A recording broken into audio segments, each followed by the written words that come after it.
Huyu rais ambaye amestaafu aliwacha nini huko Ikulu? Iko kitu aliwacha huko? Sisi tunamwambia awache uchochezi. Watu ya Vika mnasema namna gani? Ichungwah. Sisi tunataka mtu yoyote ambaye anaenda staafuni, anaenda retire, hii kitu ipelekwe bunge. Yule mtu anauzika kwa siasa, pesa yake ya retire itolewe ipatiwe wananchi. Now, ladies and gentlemen, as you can hear in the said clips that we have played, that is one Farouk Kibet, the PA to the President William Ruto. Farouk was in Vihiga today, and he addressed and called out the former President Uhuru Kenyatta for being actively involved in the politics of the day today. Let me tell you, the rage that Farouk Kibet portrayed, and even going ahead to threaten that they will withdraw the retirement benefit of President Uhuru Kenyatta through tabling a motion in Parliament through Ichungwah to have all the benefit of President Uhuru Kenyatta revoked as a retired president. This is not something about what Uhuru Kenyatta did. Let it be noted, this is not something about what Uhuru Kenyatta did. Apart from that, allow me to explain to you first the reason why Farouk is so mad. Farouk Kibet is attacking the president today due to what happened in Kisii during the homecoming rally of former Cabinet Secretary of Interior, Dr. Fred Okengo Matiang'i. Fred Matiang'i shook this country and shook the State House to its core.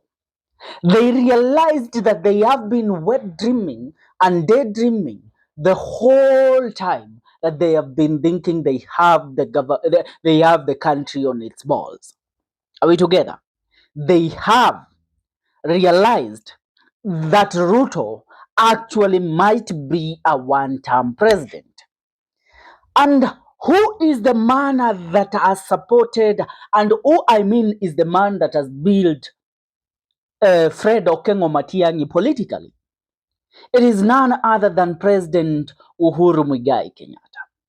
And so for them to take control of the matters, they have to discredit and also intimidate Uhuru Kenyatta. But is Uhuru Kenyatta going to bed to this intimidation? No. Why did I say no? Uhuru Kenyatta, as of today, you have seen Rigathi Gachagua displaying his stand on matters Uhuru Kenyatta to the public. I want you to listen to Rigathi Gachagua today speaking in Wamonyoro, so that you will get the point on where jana umetuma vibaraka yako akina Farouk na hii kijana ya Kikuyu anasemekana ni bibi ya Ruto.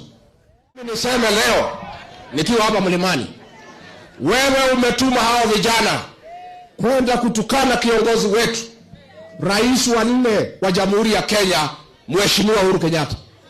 Tunataka kukuambia Ruto, wewe kama ni mwanaume, hapana tuma vibaraka kutukana Uhuru Kenyatta, tukana yeye wewe mwenyewe. Now, that is Rigathi Gachagua defending and warning Kimani Ichungwah and Farouk Kibet on trying to intimidate and attack the former President Uhuru Kenyatta. Now let's get down to details. They think if they pressure and intimidate Uhuru Kenyatta by even threatening to withdraw his security, then they will cripple him and they will cow him to going to hiding. But let me tell you, Uhuru has not displayed any need for him to do what? For him to be in the active politics of the day. Uhuru is invited to international forums. He speaks and gives his speech referencing the country where he comes from and the country that he led, and that is Kenya. But that doesn't settle well with these goons. They feel so intimidated to a point that they have to take matters into their own hands to make sure that Uhuru Muigai Kenyatta is crippled to the core. But they can't.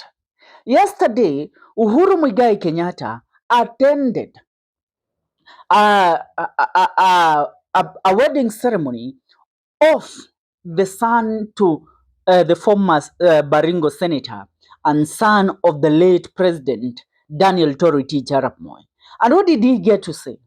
He said that he wonders why this regime is always fighting him, yet he has nothing to do with what is happening. It's that the people have read the signs. It's that the people have realized the intimidation that they are going through. It's that the people have taken matters into their own hands after realizing that this government doesn't mean any good for anybody who isn't in this government. And let me date you back to when Uhuru Muigai Kenyatta was the president. A man is very, very feeling insecure. And that man is William Ruto's PA, Farouk Kibet. Farouk Kibet is the co-president of the Republic of Kenya, as Rigathi Gachagua told us earlier. But if there is anybody that they fear and knows that he can make William Ruto a one-term president and deal with William Ruto and make sure that the career of William Ruto as a president is buried and forgotten, is Uhuru Muigai Kenyatta.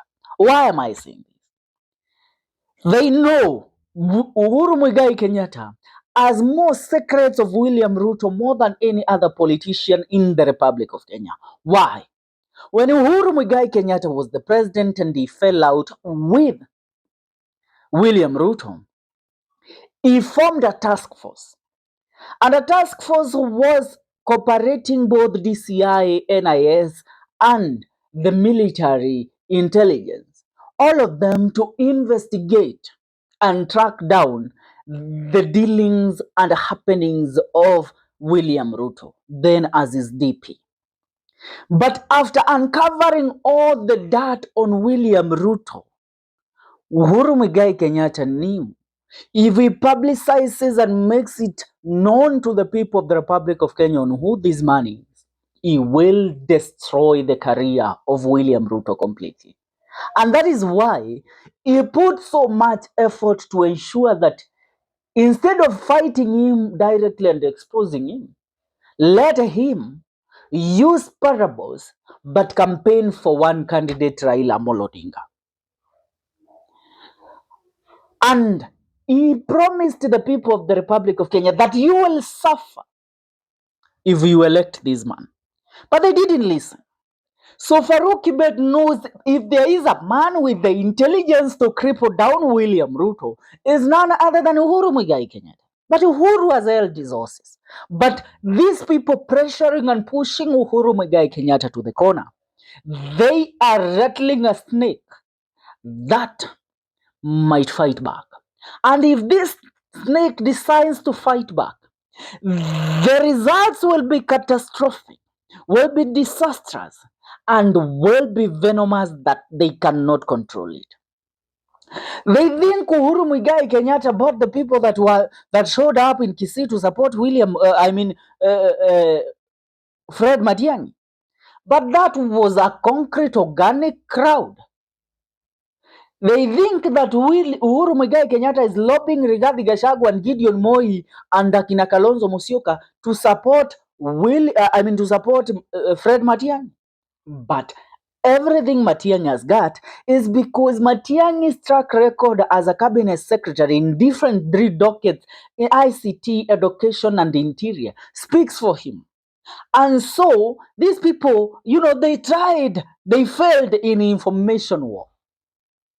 The reason why I'm saying they failed in information war, when Matiang'i did his homecoming the other day, they deployed a contingent of propagandists to reveal how Matiang'i bought the crowd, how Matiang'i has been corrupt, how Matiang'i stole over 6 trillion while serving under Uhuru Muigai Kenyatta.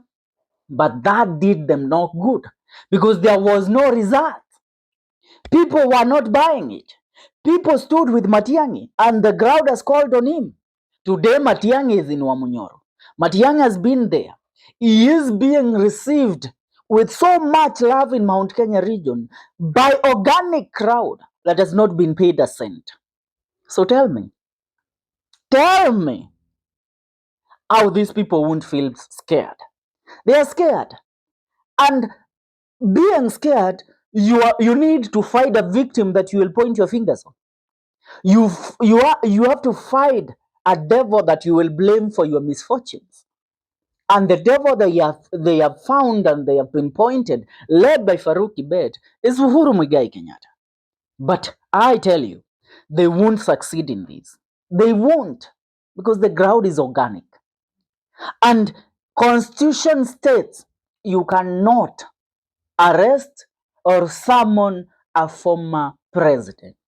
You have seen people like Akina Farouk, Kipchumba Murkomen, Junet Mohammed, Silvana Zosoro, all these innuendos and minions of President William Ruto, so much to taint the name of Uhuru Kenyatta.